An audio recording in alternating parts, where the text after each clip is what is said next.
on this beautiful day. I feel like it's so interesting to be at Sundance because you're always cold and then you're like so sweaty at the same time. I'm Arij Mikati. I'm the Vice President of Programs at Pillars Fund. Our team designs, organizes, and plans best-in-class programming tailored to the needs of storytellers working to advance narrative power in Muslim communities.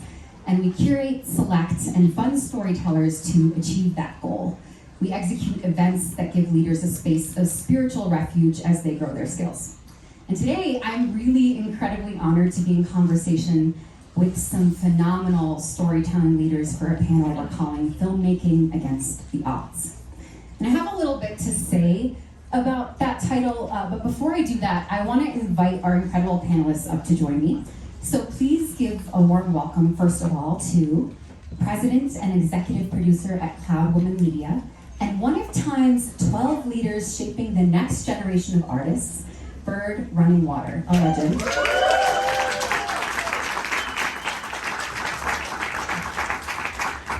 Triple threat, writer, director, actor, and the first Palestinian woman to be nominated for an Emmy, Cherien Dabis.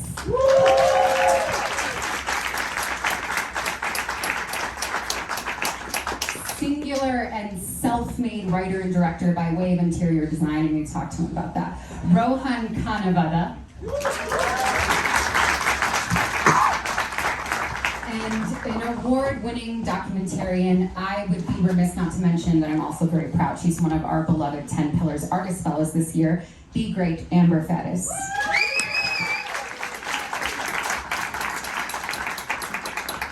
So the panel description that we were given says, getting a movie made is no small feat, getting it seen is an even bigger challenge. Identity, background, circumstance, and other factors can compound the odds against a filmmaker. How do these filmmakers get their films made and seen despite the odds? It's a really good question. So here we are. We are a group of Arab, Desi, Indigenous, Palestinian, queer, immigrant, Muslim people in the year 2025, ready to discuss what it's like to make a film against the odds. And it feels like kind of trite, right? Because yeah, it's really hard to make a film with or against the odds. It's just a hard thing to do. But everything that you all do, everything you do, a film or not, you do triumphantly against the odds, especially today. Your entire joyful existence and your refusal to be invisible and your insistence on preserving and proliferating stories that simply tell the truth is a triumph.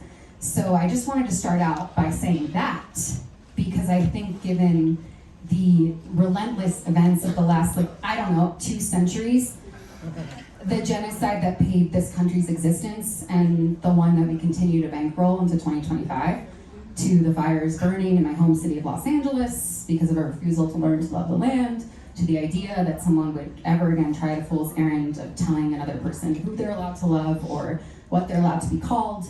It can be really easy to approach this conversation, I think, from a place of scarcity and impossibility. But I am really in awe of these people and really inspired by them, and that is the way I want to enter this conversation. Because all I see when I look at the four of you is possibility. And I don't know about y'all, but I could really use a reminder of what's possible right now. So I just want to first just start off by giving a hand to all these people because they are what's possible.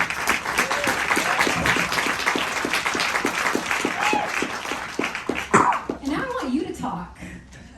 So each of you put films into the world that were really odds-defying. And some of these people might not know a lot about your films. And so if you were asked to ask me, I'm pretty partial to the idea that if a story isn't a little odds-defying, is it even worth telling? So can you each share a little bit with the audience about the films you brought to the festival this year so they have context about what's coming to their screens? And what about your triumphant films felt odds-defying for you as you set sail on the journey of making them and getting them seen? Not me. It's open to anyone. I have the last one already said. Okay, I'll go first. First of all, that was beautiful, Arij. That was a really, thank you. That was moving. You're a beautiful speaker. So I made a film called All That's Left of You, which is multi-generational Palestinian epic about love and loss over decades in one Palestinian family, and is really about what it takes to overcome, really the incredible will that it takes to overcome intergenerational trauma and to lead with your humanity despite the incredible odds against you.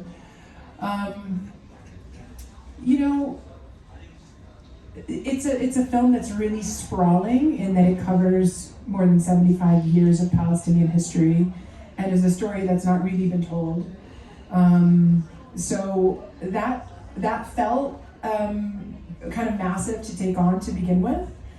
And so I think taking that movie out, getting it financed, what was really amazing actually is that I expected it to be a lot harder at the beginning, let's say.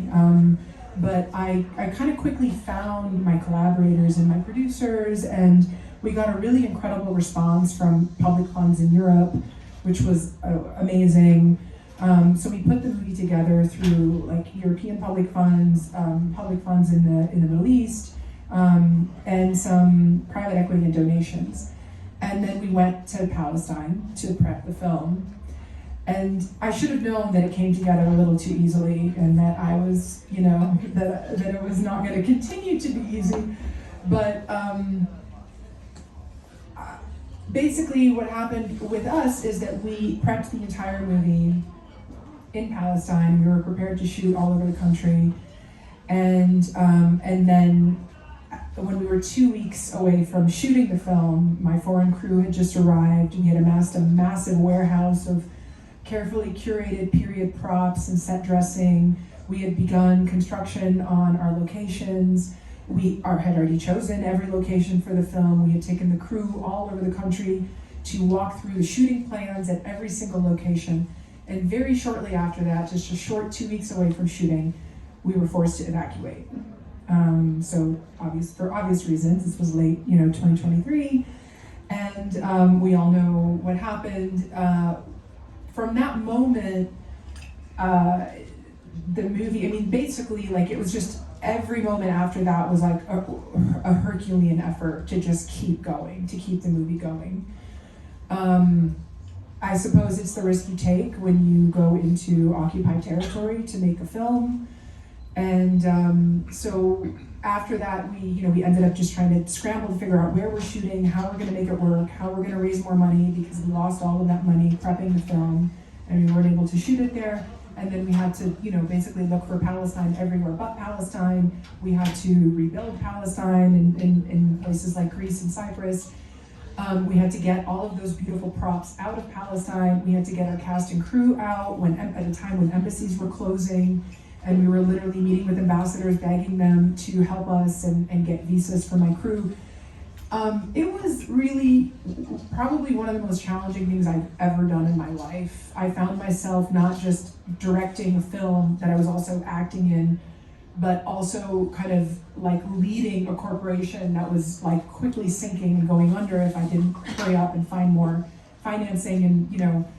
And I think what's the takeaway from all of it is that we found community. My crew and I became family, and we had each other's backs, and we went to the community, and the community really came forward to support the film. Amazing people came forward to support us and to make sure that we were able to keep going. And I think that's kind of what I take away, is that when you're really up against something as challenging as that, to really I'm lucky in that I had that community with my crew and my cast, and then the larger community of Palestinians and Arabs and Muslims and people around the world who deeply cared about what was happening and wanted to see this movie get made right now, at this time, during one of the darkest periods in our history. So I think that's what I take away, is just that faith in community to keep going. Well, you sparked a thought of mine when you said occupied territories. Well, my film is a Native American film, free Leonard Peltier documentary, premieres on Monday. But we had an interesting journey on this film. First, just in the fundraising of documentaries during kind of a horrible time in the industry of really trying to get any kind of financing or even soft money, to retell the story of, the longest serving Native American political prisoner in the federal penitentiary system. And so, we really trudged through. By the time we got to Sundance, we still had like $1 million gap that we were still trying to close. Even the Sundance News didn't even help us, so much. So it's been really dire out there on that. But I have to say that, telling this story, and when I finally saw the first rough cut from our co-directors, Jesse Shortbull and David France, I could not sleep. I was so moved, I was enraged, I was moved, I cried. It was like, I felt, such great pride, because it's such an authentic, really the original telling of Leonard Peltier's story from his childhood through to his politicization on to, through the American Indian movement to his targeting by the FBI. And, you get nervous every now and then because, you're having team calls and you're hearing clicks on the phone line and like, oh my God, they're coming for us again. And then I guess the big twist is, as many of you may know, like last Monday in his final 15 minutes of his presidency, Biden issued a clemency for him. And, so we were thrilled. We were monitoring. We had a film crew outside the prison because we knew he was on the list. Intel coming from the White House was touch and go. He was on, he was off. It wasn't what's going to happen. And so, but I have to say, like, when I think about the climate of, indigenous storytelling, formerly I ran the Sundance Indigenous Program for 20 years. And that was an uphill climb, and it still is, because what we live with in our own homelands is erasure and invisibility, and an intentional erasure. Native American history is not taught in standard state school curriculum. It's only taught in elementary schools up until 1900, and not even getting into high school, junior high school. So, and then if you look at, how our percentage of representation on film and TV, it's like 0.04%. So we have generations of Americans, thanks to colonization, living through, but the idea that we don't exist anymore. We're a thing of the past, so and that's in the American school system. So when you're trying to deal with executives, American executives, they've been educated in that system. And so they just can't even grasp the notion of what a Native American is, or we don't know. It's always like, we don't know what to do with this story. There's not enough Native Americans of an audience, for a profit to be made, or to be a return on investment and things. And so, I really am grateful for Robert Redford, because he was such a passionate supporter of Indigenous film, and so much so that he, mandated a thread of work in Sundance Institute that still goes today. And I feel like without that leverage and without that advocacy in his name and that institutional support, there's no other American arts organization in our country that even, from its founding has acknowledged Indigenous people in our own homelands. So I think, for us to have this premiere at Sundance, it's really great. It's like a homecoming of sorts.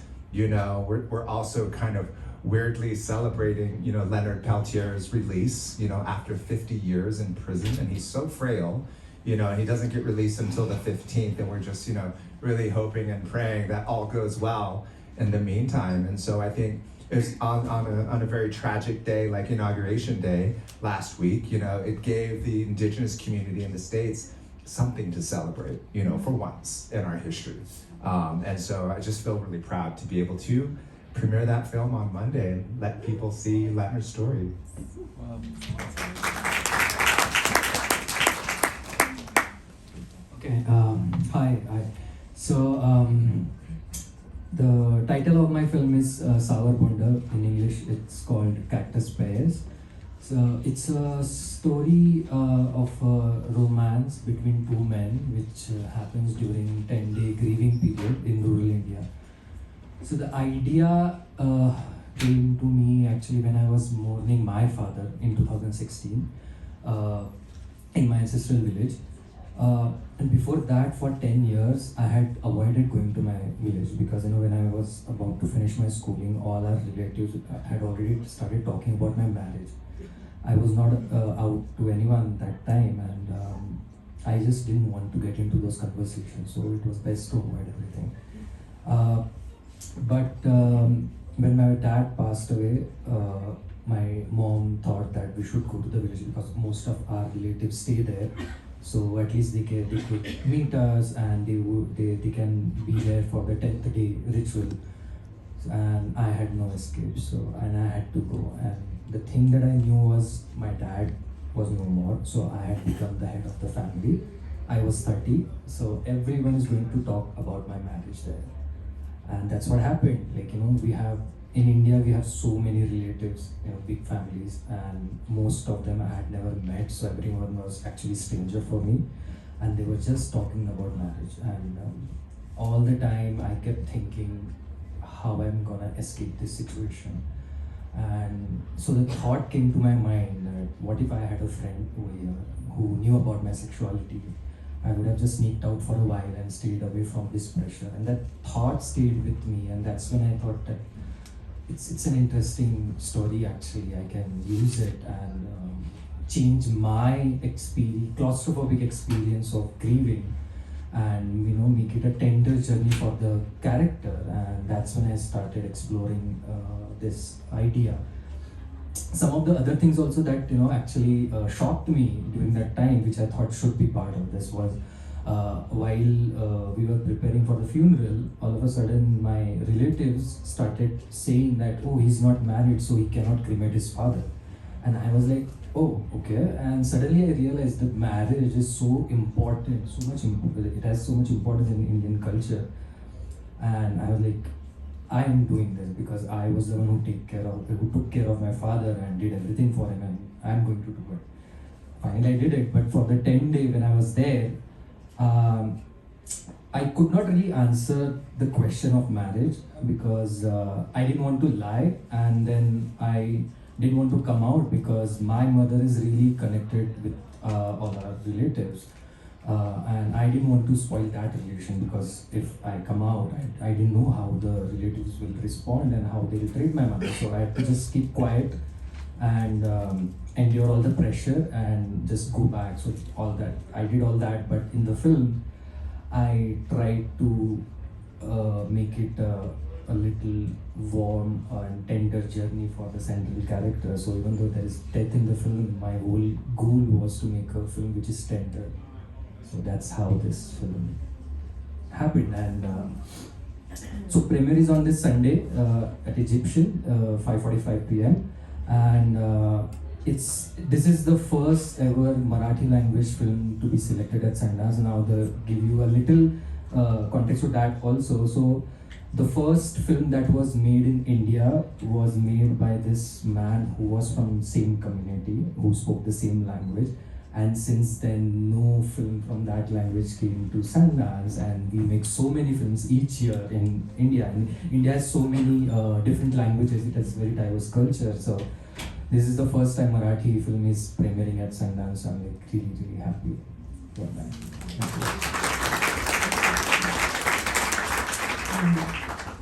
My film is called Coexistence My Ass.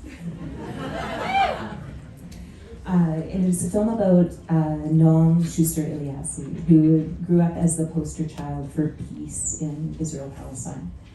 Noam grew up in a village where Jewish Israelis and Palestinian citizens of Israel lived together by choice, and grew up learning Arabic, learning about their neighbors. And so she, thought she was going to bring peace to the Middle East, went into the UN and realized that's not how you affect change in this world, and she turned to comedy. I made a film about 10 years ago. I lived in Ramallah, Palestine for about 7 years, and I made a film called Speed Sisters about a group of Palestinian women race car drivers.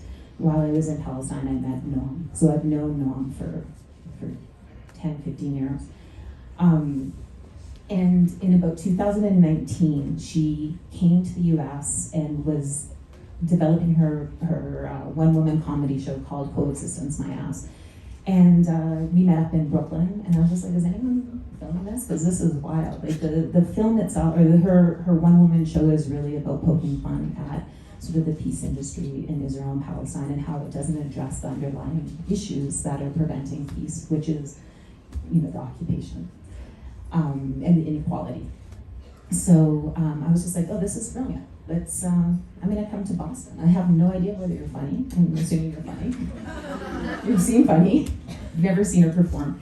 And off I went. And, we didn't know what the film was gonna be about. COVID happened, and she had to go back, and so then I'm trying to film, make a film in a country that I can't get to, in a language that I don't know. And what ended up happening is I met up with Rachel Leah Jones, who's an amazing Israeli-American filmmaker based in Tel Aviv, and her partner, Bella, who took on this project and became my eyes and ears, and we were able to make it. And what I don't think we realized was that we were documenting the last 5 years that has led up to the point that we are at today in the increased occupation and oppression of Palestinians, Israeli society moving to the right, politicians moving to the right, and Noam has been this voice, this ongoing voice of dissent within Israeli society, which is something that really interests me. And so, Cherien, and I've known Cherien for many years. She's actually a mentor. I'm amazing that I'm on this panel with her. I'm very honored. But it's really hard for us to bring these films out into the world right now. It's there's a lot of censorship. There's a lot, of things that we can and cannot say, or feel we can or cannot say. And so I think that Sundance programming both of these films this year is really amazing, and I think that audiences want to see, for most of the people, anyone here that knows about documentary, there's a film out right now called No Other Land that is such a beautiful film, and about the Hebron Hills, the community in the Hebron Hills in Palestine. And that film has won every award and has not had distribution in the United States yet. It was just nominated for an Academy Award and still does not have distribution in the United States. So. I just heard an hour ago that it now does. Okay. Let's go! I'll tell you after. Right, well then we can forget it. Scratch what I just... No, but it's a great point to make, because look at what it had to go through. This film was at Berlin last year. It won an award in Berlin and went on to win so many more other awards. It was shortlisted for an Academy Award. Now it's been nominated for Academy Award. And, I'm just hearing through the grapevine. Of course, it's not been confirmed, so I've not seen it released. I've not seen it in the trades, which is why I don't want to misspeak. But I just heard an hour ago at a party here in Sundance that it now has distribution. So, and I don't want to say who it is, just in case, maybe they're negotiating. I'm a little superstitious. Let's hope it goes through. So, but it's really remarkable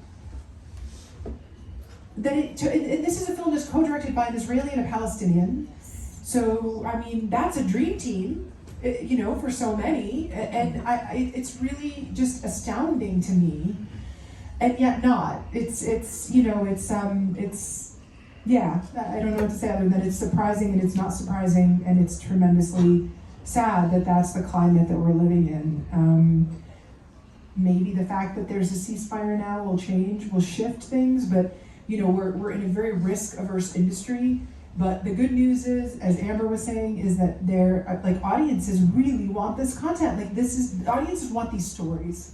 Audiences want these stories. They are hungry for these stories. And especially given what we've seen in the last 15 months, people are more interested than ever before in the untold Palestinian stories. So we have to find a way to get them out, even if it's not in a mainstream way. That's absolutely right. I think that's such a perfect segue into my next question, which is that so often for us that are filmmaking against the odds, we have to be so good we're impossible to deny, right? Like we have to have the Oscar nomination before we can get a distribution deal. That's insane. And so often the industry can be our enemy and not our ally, and we often feel like we need them in order to actually get our art seen. And whether, like you said, it's the industry's risk aversion to fresh voices, that they're like, oh, well, we don't have a comp for that. Where's the audience for that? Who's going to see that? Or whether it's a more blatant form of censorship stemming from, political pressure or cowardice. Battling the industry while also wooing it is a really difficult tightrope to walk. So can you talk to us a little bit about how you've walked that tightrope, or any advice you would have for people that are considering walking that tightrope, or if you've just chosen to not walk the tightrope entirely and pursue other options? I'm just curious about that. I have to say, when I was working at Sundance, I think I ultimately, between shorts, docs, features, I think I got about 30 films made. And it was always through the leverage of Sundance. It was always micro budget. I mean, we're talking micro, making a feature for $50,000, And then, of course, you bring it to Sundance, never a bid. These films, very similar, to this film you're talking about, winning awards around the world, and no distribution deal. Finally doing crowdfunding to do a self-distribution deal, get things out there. And then at the end, I don't even know where if there's prints of any of these films. They don't live in any archive. It's almost as if they don't exist, And so, I don't know, I'm burning the rope at both ends at this point. The last film I had here was Fancy Dance with Lily Gladstone. And we went over a year. We had one $50,000 bid on that film, But thankfully, as Lily's star rose with Killers of the Flower Moon and her personal advocacy, when she got the IndieWire Award in New York, she referenced it, this past year I starred in the best film that I've ever been a part of, and it's not the one you're thinking of. And she dedicated that speech to our film, Fancy Dance, and thankfully, Apple eventually stepped in and did buy the film, and it got a healthy, theatrical release, and now lives on the platform. But it's a really challenging moment because there are all of these check boxes that you have to hit in terms of bankable stars and and all of these, and also I think there's a general sense of laziness with distributors. Sorry guys if you're out there. They just don't want to create new models. They don't want to create new models for distribution and marketing and trying to find new ways to tap into underserved audiences who really hunger for our stories. It's so painful to hear, and I have this story to share. Just remembered based on what you were saying. Enrico was here at Sundance in 2009. Enrico's my first film, and it's a pretty crowd-pleasing drama comedy, I would say, and it was had broad appeal. And I think that was my way of introducing myself as a Palestinian American filmmaker to the world. Here I am, we're not so bad. But it was really inspired by my family's story as well. So it was very authentic. It was very much inspired by what my family went through and the racism they experienced during the first Gulf War. So it had that depth, but it also had the comedy. And I was shocked by the lack of offers. We got 3 offers from distributors who were brand new, and none of the mainstream distributors really came to my world premiere. I did end up finding out that my DVD, back then they were DVDs, that my DVD screener had been leaked, and that distributors had gotten a hold of it, and so they had watched the film in their conference rooms rather than watching it with an audience here. And it premiered so well. It was at the Eccles, a theater of 1,200 people, as many of you know, and people were laughing and crying. It was just such a beautiful, warm reception. And I remember my sales agent at the time going to a couple of the mainstream distributors and going, "Where were you?" And I think they found out okay, we'd seen the movie before, and so and where are you in, why are you not interested this? No one shall be named, though I'm super tempted. But one particular distributor was well, we saw the movie, and my sales agent was well, this is exactly the kind of movie you release, so why are you not putting down an offer? And they're like, we're gonna wait to see if it goes to Cannes. And it's exactly no other land. And so literally a few days later, we found out that the Cannes, the directors pointed at Cannes, watched the movie and wanted it. So my sales agent went back to this distributor and said they got into Cannes. And he said, we're gonna wait to see if they win an award at Cannes. And literally, you know, Cannes is months away. So, and by the time, you know, we're in a fickle industry where you quickly become old news. So if you're not picked up relatively quickly, there's just a million new movies that are going to be released, and suddenly your movie's old. And by the time we got to Cannes, it was like, well, we're going to be an old film. And I was a new filmmaker going like, really? Like, that's how fickle this, like, what? And it was a little bit shocking. And so we had to kind of go to the distributor, you know, the offers that we got. We ended up going with National Geographic, who was brand new in the fiction film game. And they did a wonderful job. I had a great experience with them. They're no longer releasing fiction films, but it was their first fiction film release. So it was a bit of a risk for us to take. It was a bit of a risk for them to take on us. And I think it ended up working beautifully. Like, the film had a healthy theatrical release in the US and of course got distribution in other territories. And the sad thing is, we went to Cannes and we won a prize. We won the press prize, actually. You know, so this distributor, and they were likely just stringing us along, and that's certainly what I felt. But the fact that this is okay for, you know, this happens with people of color, especially when you're making movies about people of color that do not have named stars, you know, this is what we have, this is what we're up against constantly.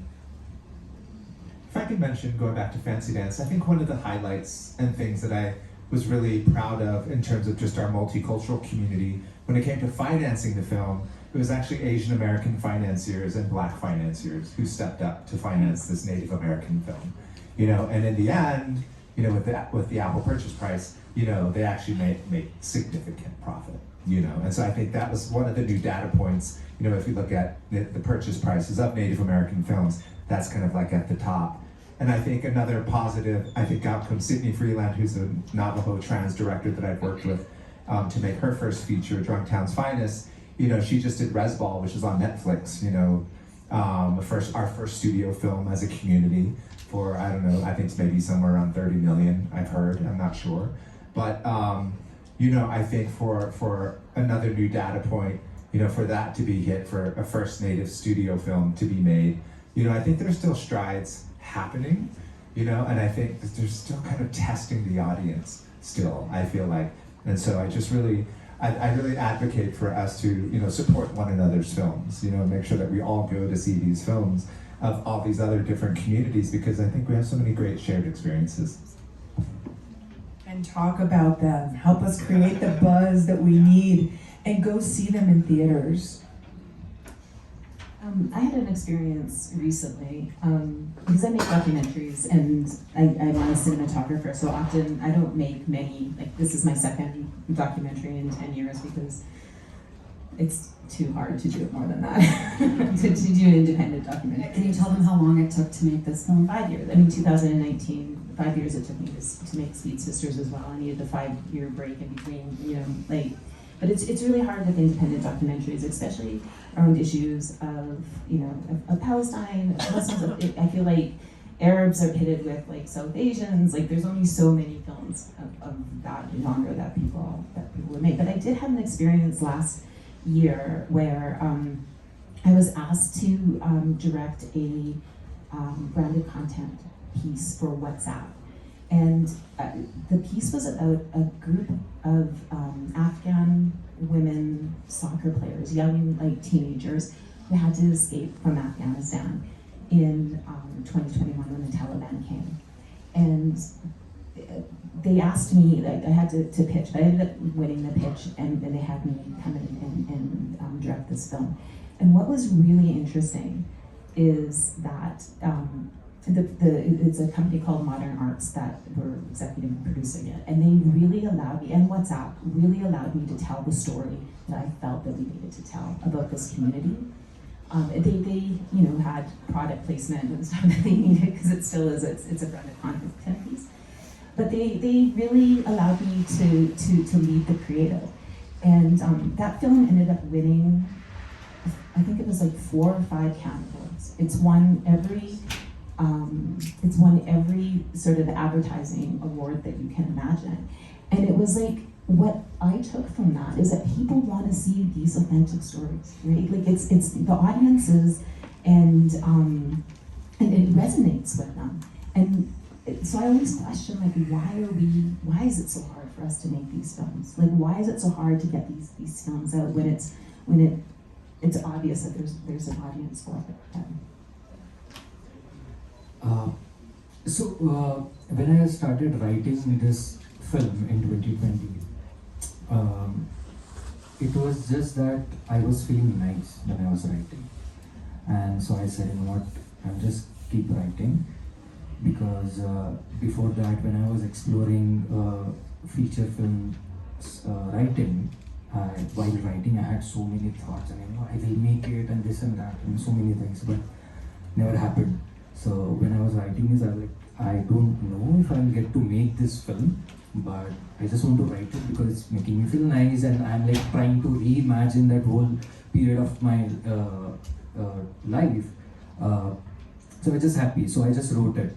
And almost for 2-3 months, I didn't show it to anyone. And then I shared it with my producer, Neeraj Chodi. And he liked it. And he said, we should do this. And I was like, okay, but I know that it's going to be a really, really hard journey to make this film happen, because first it was, at its heart, it's a queer romance drama. And in India, not many people really explore queer stories. On top of that, it was a Marathi film, because nowadays many studios or producers don't want to do Marathi films.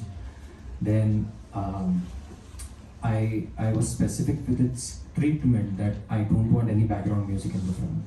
I don't want any camera movements in the film. It's just a static shot, and even though it's a romance drama, it will only have the sound design that will use only nature sound. Because in a way, I was trying to create a portrait of that time of my life. So the way I experienced it, I just wanted to create it that way. And so we knew this is going to happen, and exactly that's what happened. But the other thing, that we started submitting it to the labs, because I wanted a visibility for this film, and it's my first feature. So, and I'm not a trained filmmaker. So I thought, if we get selected at any labs, I'll get some insights and discuss. I can discuss this with some professional writers. So we started doing that, and thankfully we got selected at really good platforms. So, but there they were always saying, when you're going to pitch the film, please have known actors on board. You share the names of those actors, and I'm like, I don't want to use any known actors. No, but that's when you'll secure the final. I said, but I don't want to do it that way. I wanted faces which are new. In a way, when you see some new faces on the screen, you just start feeling like maybe these are real people, and that's what I wanted in this film. So I was sure that I want new faces. But the other thing was, when we were pitching the film or reading the script in Mumbai with the producers, with the different producers, to see if they want to come on board and get any finance. So they started saying the same thing, like, oh, there's no background music. You don't make films without background music. There needs to be camera movement. There needs to be that, this, and you need songs in the film. You're making an Indian film. And I'm like, no, I am not doing any of this. So of course, no one was coming on board, and finally, we just had to reach out to our queer friends from around the world. And Indian, actually, queer community came together with the finances, and that's when we shot the film. And during the post-production, 2 producers from Mumbai, they came on board because they have a post-production facilities. So they helped us bridge that gap, and that's how we could finish the film. And then another actor from Bollywood, he saw the film and he liked it, and that's when he came on board as a co-producer. And now many other actors who saw the film, they are actually supporting the film. They're writing about the film on Instagram. When the Sundance news came out, they all shared it. But it was a really hard journey, but then we knew we wanted to do it this way, and it was really hard to preserve the vision for this film, because I think most of the time that's the difficult part, because everyone gives you some feedback, oh, you should do it this way, that way, and when you're a first-time filmmaker, then that happens a lot. Even that was happening even when we were doing the post-production. The people were advising, oh, you should not do it this way, you should edit it this way. My editor is here, he knows the kind of days we have spent, listening to people, reacting to our cuts, but we knew we wanted to do it this way. So that, just staying true to the vision was a difficult part, but now many people now have seen the film, some industry folks and some just regular people, we just wanted to show it to them and see how they react. And actually many people who only watch commercial, popular cinema, even they liked it, and now they are saying, we hope that this film gets released. So yeah, as we are saying the same thing, the audience wants to watch these films, which are different than the regular films, and now because of the streaming platforms and the other things, they are available for people and they are watching them. So I think if those films get a theatrical release, people will go to the theater and watch it, because now in India, All We Imagine As Light and Sundance's last year Indian film Girls Will Be Girls, they got released and people went to watch it. So hopefully for us, journey will be a little easier to get to the theaters after the premiere and when we are close to the release. Inshallah, for sure. Thank you. So, time is flying, and I have like a bazillion more questions, but we only have time for one more. So, I have chosen my favorite one, because I get to decide.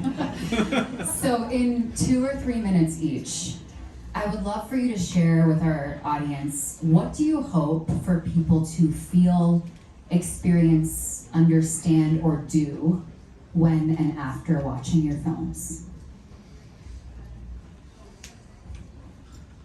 For me, it's clear, I just want them to feel that warmth that we tried to create through this film. So, and the love and the simplicity, and I was actually saying this during my pitches, even though there's death in the film, I don't want to make a sad film, rather, I want audience to just sit into that seat and relax, and I just hope that sound design helps them relax and makes them feel nice and warm, because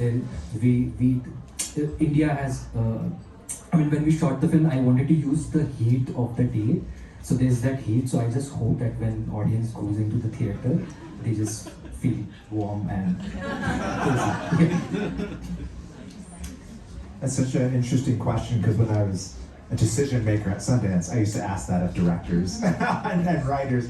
I would say, what do you want someone to feel, from watching your film? And my challenge to Indigenous filmmakers was always, because we're so misrepresented in the history of cinema, it's only been since 1998 since we've actually been making our own fiction films. But I feel like there's a level of humanity in Indigenous storytelling that I think can be really inspirational to everybody.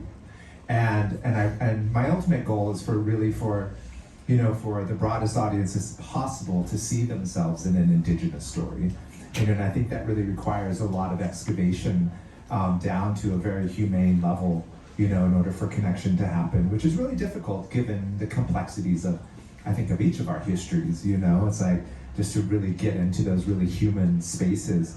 But I guess as far as Free Leonard Peltier, I was constantly amazed by the generosity and the peace of Leonard himself, because the FBI and the federal government kept telling him, we'll let you go, just admit that you did it. And he chose not to.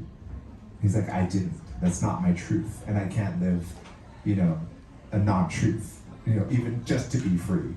And I think that level of sacrifice in the name of a people's and a history that the world still doesn't necessarily know about, I think is so admirable, and I hope that our audiences will respect that and understand that. That's so inspiring. Thank you for sharing that. That's amazing. That's really beautiful. I have goosebumps. In many ways, my film tells the Palestinian origin story. the story that people don't really know because it's been kind of left out of the mainstream, erased, denied. And I hope that people can take away a better understanding of the origins of Palestinian suffering, because recognition of suffering is how we begin to heal. And really what I want people to feel after the film is, I want to break their hearts wide open. I want people to feel compassion. I want people to feel that they want to do something, and I want to inspire or maybe re-inspire hope and faith in our collective humanity. So that's really what I hope to do with this film, to show people a side of the story that they've not seen and really inspire compassion and hope in humanity, not in politicians. You know, one of the things that Norm does, and just speaking off of what Cherien just says, is that she acknowledges that she sees Palestinians for their struggle. She sees Palestinians in their history, and it's one of the things that does. I think that it really sets her apart from a lot of other people, and that is it's so important that we don't lose sight of that. I think for Coexistence My Ass is, you know, I want people to see that there is another way forward, right? The polarization that exists, and I'm not saying like come together and then some sort of kumbaya. There's an absolute recognition of what is underlying what is stopping peace from happening in that region, and Norm is able to see that and to speak to that, and I think for people to think about their own selves and how far. I mean, we're entering a really scary time right now, and how much are we willing to give up? How much are we willing to speak out for liberation and equality and against oppression of others? So. I don't know about y'all, but I feel incredibly grateful and lucky to have been able to hear from all four of you today. I'm really honored to be in conversation with you, and I wish we had another 3 hours to do more of it. But for now, we're out of time, and so all we can do is give you a huge round of applause for sharing.